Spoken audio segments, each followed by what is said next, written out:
Hello and welcome. Today's video is a heartfelt tribute to the legends who passed away today and recently. These iconic figures shaped the world with their talent, and while they may have left us, their legacies continue to inspire us all. If you've ever been moved by their stories or their work, please give this video a thumbs up as a token of respect. Let's reflect on their incredible contributions to the world. Michael "Numi" Newman, celebrated for his 10-season stint on Baywatch, where he brought authenticity to the role of a lifeguard, was a remarkable individual who thrived as an actor, real-life lifeguard, and athlete. Born on April 26, 1957, in San Francisco and raised in Brentwood, Los Angeles, Newman was immersed in water sports from an early age, thanks to his parents. His father, Michael, a British national water polo player, and his mother, Joan, a swimming instructor. Newman began his lifeguarding career at just 10 years old as a junior lifeguard, which laid the foundation for his lifelong commitment to lifesaving. His transition to television was seamless, leveraging his lifeguarding expertise when he joined Baywatch in 1989. Over the course of 109 episodes, he became one of the show's most beloved characters. His behind-the-scenes roles as a stuntman and technical advisor added an unmatched level of authenticity to the series, helping it gain worldwide acclaim. In addition to his television success, Newman worked as a full-time firefighter for Los Angeles County, embodying the real-life heroism his character represented on screen. An avid athlete, he participated in Ironman competitions and maintained a rigorous fitness regimen. Family was a cornerstone of his life. He enjoyed 37 years of marriage to his wife, Sarah, and was a devoted father to their children, Chris and Emily, as well as a loving grandfather to his granddaughter, Charlie. Diagnosed with Parkinson's disease in 2006, Newman faced his illness with incredible strength and resilience. He passed away at the age of 67, leaving behind a legacy of service, dedication, and inspiration. Lou Carl Dobbs was a prominent American conservative political commentator, author, and television host, best known for his influential program, Lou Dobbs Tonight, which aired on CNN from 2003 to 2009, and again from 2011 to 2021. His career in broadcasting began when he joined CNN at its inception in 1980, initially serving as a reporter, and later as the network's vice president. Dobbs gained recognition as the host and editor of CNN's business program, Moneyline, which launched in 1980 and was rebranded as Lou Dobbs Tonight in 2003. Throughout his career, Dobbs was known for his outspoken views, particularly his promotion of birtherism, anti-immigration stances, and vocal opposition to the North American Free Trade Agreement, NAFTA. He was also a staunch supporter of Donald Trump, and his shows frequently showcased pro-Trump coverage. His career, however, was not without controversy. Dobbs became embroiled in legal issues, being named in a $2.7 billion defamation lawsuit filed by Smartmatic related to unverified conspiracy theories about the 2020 U.S. presidential election.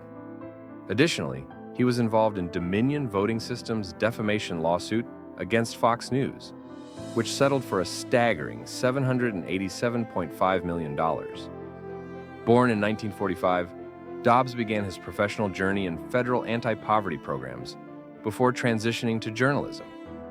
He worked as a police and fire reporter for KBLU in Yuma, Arizona, and later as a television anchor and reporter in Phoenix and Seattle. Recruited by Ted Turner, Dobbs became CNN's chief economics correspondent and hosted Moneyline. His focus on illegal immigration and corporate greed intensified upon his return to CNN. In addition to his television career, Dobbs hosted Lou Dobbs Radio from 2008 to 2012, a popular 3-hour daily show featuring political discourse. He also contributed columns to Money Magazine, U.S. News and World Report, and the New York Daily News. Dobbs was married twice, first divorcing in 1981 before marrying Debbie Lee Segura, with whom he raised 4 children. He passed away on July 18, 2024, at the age of 78, due to complications from a stroke, leaving behind a legacy marked by his strong political convictions and considerable influence in conservative media. Nicholas Danilov was a prominent American journalist, recognized for his impactful role as a foreign correspondent in the Soviet Union during the Cold War. Born in Paris on December 30th, 1934, to a Russian father and an American mother, he was the grandson of General Yuri Danilov, a notable figure in the Russian Imperial Army. His upbringing spanned several countries, including France, Argentina, and the United States, before he eventually attended Harvard University, where he honed his journalistic skills. Danilov embarked on a lengthy career in journalism, initially working for United Press International, and later contributing to U.S. News and World Report. His assignments took him to significant global cities, including Moscow and London. He gained international notoriety in 1986 when he was detained by Soviet authorities on espionage charges, an event that ignited a major diplomatic crisis between the United States and the Soviet Union. The Reagan administration defended Danilov, asserting that his arrest was a retaliatory measure following the detention of a Soviet employee at the UN. After intense negotiations, he was released, a pivotal moment in U.S.-Soviet relations during that era. Danilov recounted his harrowing experiences in his memoir, Two Lives Won in Russia, where he maintained that he never held classified documents and claimed the charges against him were fabricated by the KGB. Beyond journalism, he dedicated himself to education as a professor and director at Northeastern University's School of Journalism, co-authoring several works, including The Oath. Nicholas Danilov passed away at the age of 89, leaving behind a legacy marked by courage, commitment to truth, and profound influence on future journalists. Billy Beane, a prominent Major League Baseball player, sadly passed away on August 6, 2024, at the age of 60 after bravely fighting acute myeloid leukemia, spending his final moments at home. He is best known for his time with the Detroit Tigers, Los Angeles Dodgers, and San Diego Padres, and as the second MLB player to publicly come out as gay, he became a trailblazer for the LGBTQ+ community in sports. Beane's baseball journey began at Santa Ana High School, where he helped lead his team to a state championship. He further honed his skills at Loyola Marymount University in Los Angeles, where he was a standout player. After his junior year, Beane was drafted by the New York Yankees, but opted to complete his degree first. This decision allowed him to participate in the 1986 College World Series, and it ultimately led to his number 44 jersey being retired by the university in recognition of his achievements. In the 1986 MLB draft, Beane was selected in the 4th round by the Detroit Tigers, where he showcased his talent in both the majors and minor leagues. He later played for the Dodgers and Padres, making significant contributions throughout his career. Beyond his athletic accomplishments, Beane's legacy is deeply intertwined with his courageous decision to come out publicly, which had a profound impact on the landscape of professional sports. His honesty and bravery inspired countless athletes to embrace their true selves. Billy Beane's influence extends far beyond the baseball diamond, leaving a lasting legacy both in the sport and within the LGBTQ+ community. Mitzi Gaynor, a captivating star of stage, screen, and television, left an unforgettable legacy in the entertainment industry with her dynamic talent, vibrant personality, and undeniable charm. Born Francesca Marlena Dean on September 4, 1931 in Chicago, she was heavily influenced by her artistic family. Her mother was a dancer, and her father played the cello. Mitzi's journey in the arts began at the age of 8, when she started her dance training, a skill that would propel her to stardom. By 13, she had secured her first professional role, marking the start of a successful career in theater and film. Gaynor's breakout moment came with the 1958 film adaptation of South Pacific, where she delivered memorable performances of songs like I'm Gonna Wash That Man Right Out of My Hair and Some Enchanted Evening. The film was both a critical and commercial triumph, solidifying her status as a musical theater legend. Her filmography includes notable works like There's No Business Like Show Business and Les Girls, where she showcased her exceptional skills as a singer, dancer, and actress. She even earned a Golden Globe nomination for her role in South Pacific. In addition to her film career, Gaynor was a prominent headliner in Las Vegas, enchanting audiences with her glamorous performances. Collaborating with legendary costume designer Bob Mackie, she became famous for her stunning outfits and energetic routines.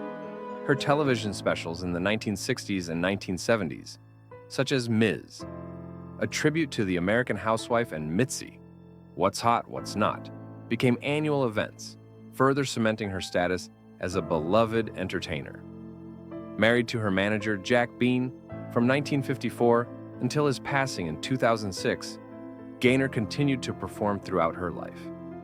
In 2008, she received a Primetime Emmy Award for her special Mitzi Gaynor, Razzle Dazzle, The Special Years. Mitzi Gaynor passed away at the age of 93, leaving behind a rich legacy of joyful performances and countless cherished memories that will inspire generations to come. Romay Davis, a distinguished recipient of the Congressional Gold Medal, was a trailblazer who made history as a member of the first all-female, all-black military unit deployed overseas during World War II. Born on October 29, 1919 in Virginia, Davis dedicated her life to breaking barriers in both military and civilian sectors. During the war, she enlisted in the Women's Army Corps and served in the 6888 Central Postal Directory Battalion. This pioneering unit, comprised entirely of black women, played a crucial role in clearing a massive backlog of undelivered mail to U.S. soldiers in Europe. Davis excelled in her duties, which included driving and sorting mail, all while facing significant challenges. After the war, Davis pursued a successful career in fashion and technology, taking advantage of the GI Bill to attend New York's Trappisten School of Fashion, where she became a celebrated designer. Her passion for new experiences was evident throughout her life. At 73, she earned a second-degree black belt in Taekwondo, exemplifying her commitment to lifelong learning. At 81, she worked at a Winn-Dixie grocery store, where her legacy led to the establishment of the Romay Davis Belonging, Inclusion, and Diversity Grant, which supports minority organizations. Davis's vibrant personal life included her husband, Jerry Davis, whom she met in New York City. Her contributions were honored when Montgomery, Alabama, declared October 29th as Romay Davis Day. Romay Davis passed away at 104 in Montgomery, leaving behind a legacy of courage and inspiration for future generations. Alvin Rakoff, an Emmy-winning director and producer, was a significant figure in British and international cinema, television, and theater. Born on February 6, 1927, in Toronto, he was the third of 7 children in a family that owned a dry goods shop.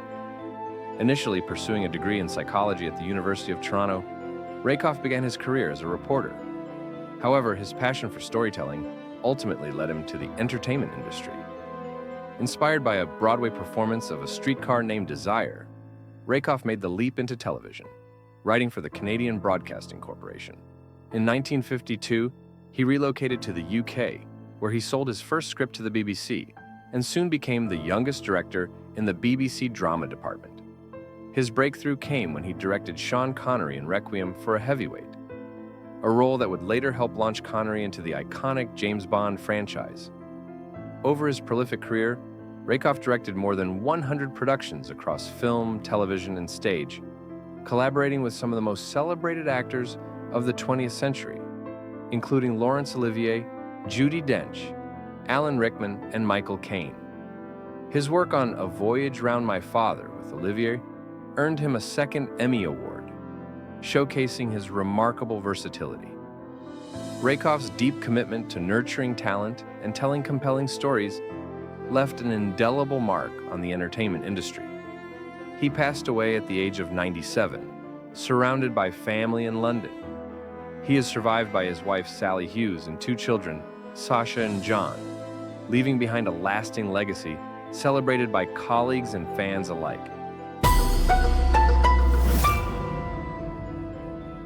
Dick Van Dyke is an iconic American actor, comedian, and entertainer whose career has spanned over 7 decades.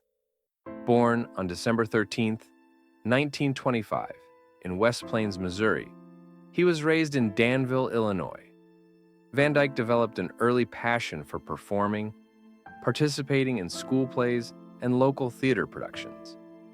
After serving in the U.S. Army Air Forces during World War II, he pursued a career in entertainment, making his way to New York City.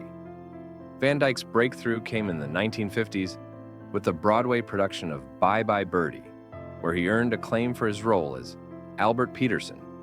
This success led to his own television series, The Dick Van Dyke Show, which aired from 1961 to 1966. The show, which featured Van Dyke as a television comedy writer, became a cultural phenomenon, showcasing his impeccable timing, physical comedy, and chemistry with co-star Mary Tyler Moore. It garnered multiple Emmy Awards and solidified Van Dyke's status as a household name. In addition to his television success, Dick Van Dyke made a significant impact in film. His role as Bert, the charming chimney sweep, in Disney's Mary Poppins, 1964, is one of his most beloved performances. The film, which featured the hit song Supercalifragilisticexpialidocious, remains a classic and showcased Van Dyke's remarkable singing and dancing abilities. He continued to work with Disney in films such as Chitty Chitty Bang Bang, 1968, and Mary Poppins Returns, 2018, demonstrating his enduring appeal across generations. Throughout his career, Van Dyke has been recognized for his contributions to entertainment. He has received numerous accolades, including a Grammy Award, a Tony Award, and several Daytime Emmy Awards. His talent and versatility have allowed him to seamlessly transition between television, film, and stage. Beyond his artistic achievements, Van Dyke is known for his philanthropic efforts, particularly in supporting literacy programs and various charitable organizations. He has been an advocate for the arts and education, emphasizing the importance of creativity in children's lives. In his later years, Dick Van Dyke has continued to charm audiences with his infectious energy and passion for performance. He remains an inspiration to aspiring actors and entertainers, proving that age is just a number when it comes to pursuing one's passions. With a career that has touched the hearts of millions, Dick Van Dyke stands as a true legend in American entertainment, leaving a lasting legacy that will endure for years to come.